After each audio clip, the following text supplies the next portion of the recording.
আজকে কিন্তু আমি বাড়িতে একদম ফার্স্ট টাইম বানাবো সিমুই, তো তোমাদের সাথেও শেয়ার করি চলো। তো ফার্স্টেই কিন্তু দেখো আমি গরম জল করে নিয়েছি, আর এখানে কিন্তু আমি গুঁড়ো দুধ ইউজ করছি।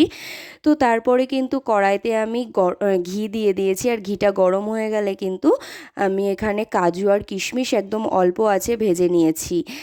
সেই একই ঘিতে কিন্তু আমি তেজপাতা, দারচিনি, এলাচ দিয়ে সিমুইটাকেও একই প্রসেসে ভেজে নেব কিছুক্ষণ।